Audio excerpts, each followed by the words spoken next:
I'm Jenna Middaugh. Coming up on 11 News at noon, Pueblo police shot and killed a woman overnight when she allegedly broke into a home. The latest on this investigation. Plus, some of Southern Colorado's first students are back in the classroom. What precautions the Air Force Academy is taking. And let's take a live look outside. We'll be getting close to some record-breaking heat today. Meteorologist Christina San Juan is tracking just how hot we'll get. Join us at noon. This is KKTV 11 News at noon. A woman shot and killed by police in Pueblo. What led up to the deadly shooting? Good afternoon and thanks for joining us. I'm Jenna Middaugh. This is Developing. We're working to learn more about why police were in a Colorado Springs neighborhood this morning.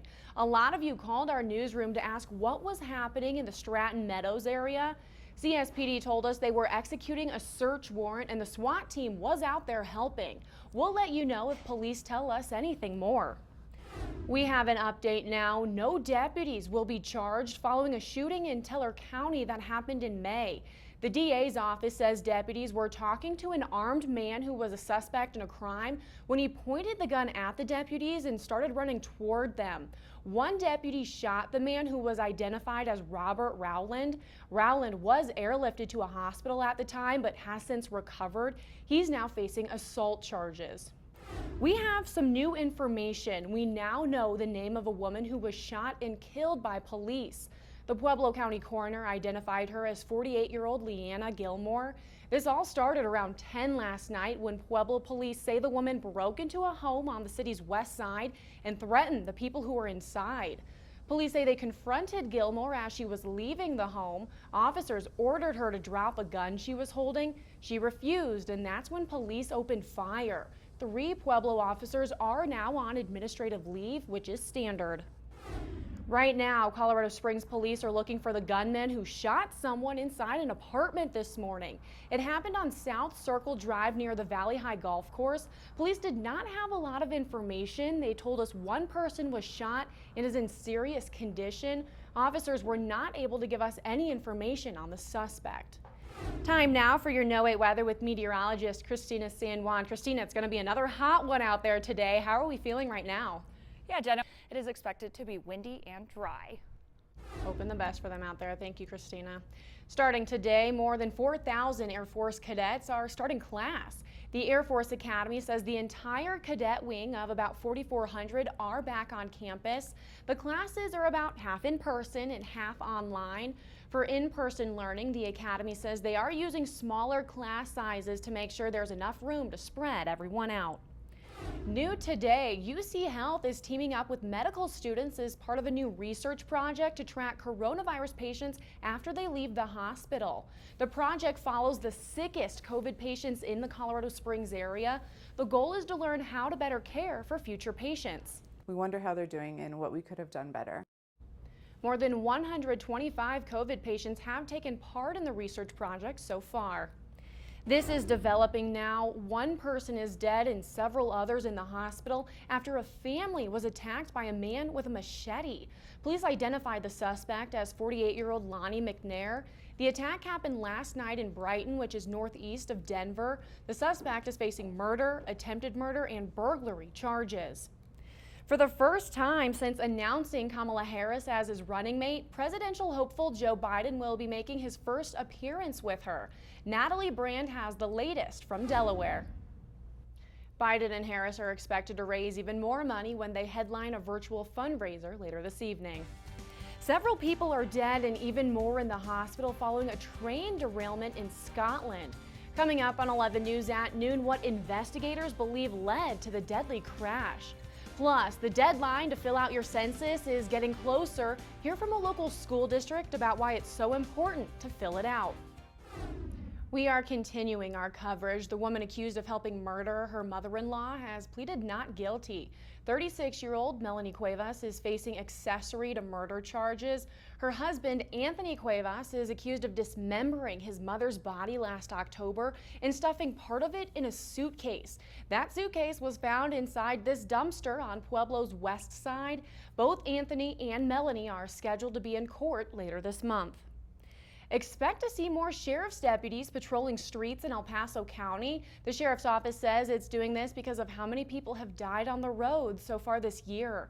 Some of the target areas are Black Forest Road from Hodgson to Burgess, Palmer Park east of Powers, and West Colorado from 31st to Manitou Avenue.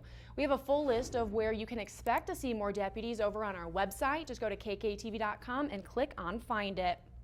The deadline to fill out your census is getting closer, and the results could impact how much funding some local schools receive. If you don't fill out your census, it could affect your kids' lunch program, preschool, and even special needs classes.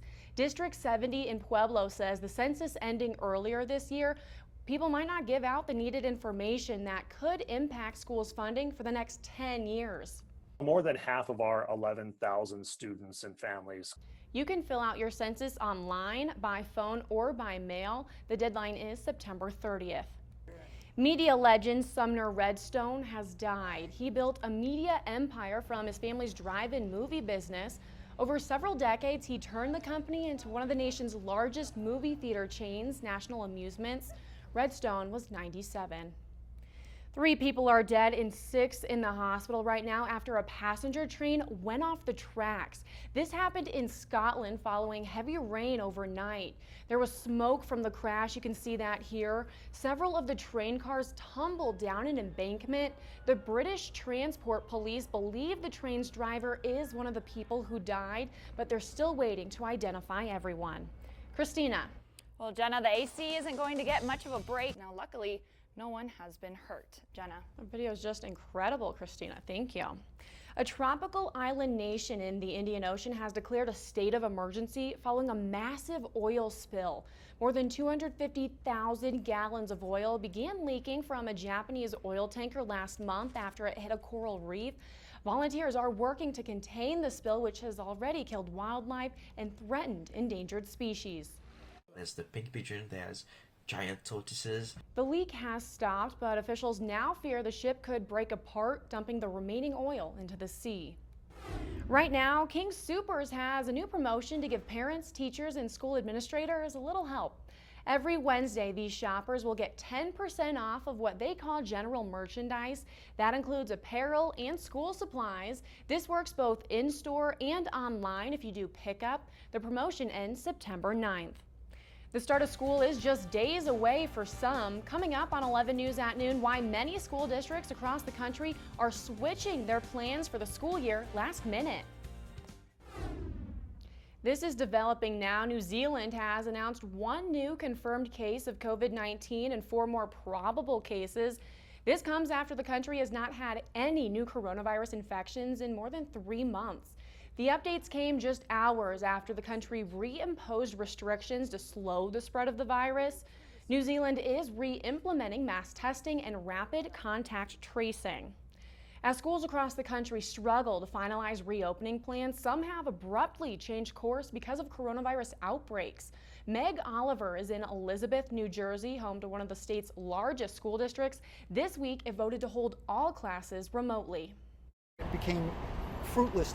Getting children to wear masks is easier said than done. I'm sure many parents can agree, but there are 5 things you can do to make the process a little easier. This comes as the CDC is asking Americans to put on face coverings to help slow the spread of the virus. First, have a simple and age-appropriate conversation with your child. Make them part of the process. Allow them to choose their mask or decorate it.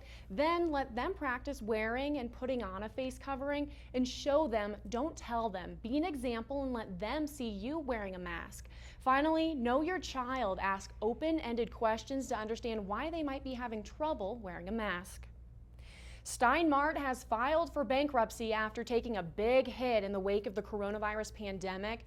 The 112-year-old discount retailer plans to close most of its nearly 300 stores.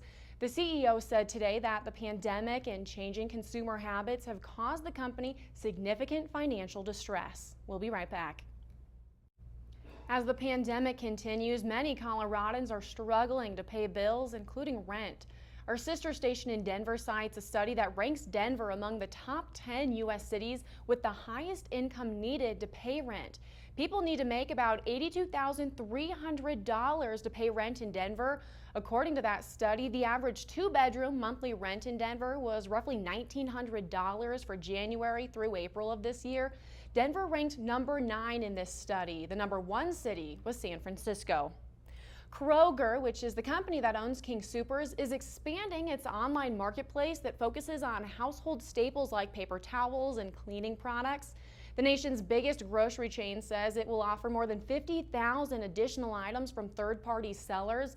The move will focus on specialty products like natural and organic items. The expansion will also include housewares, toys, and seasonal merchandise. It's a good service for people who are looking to buy online.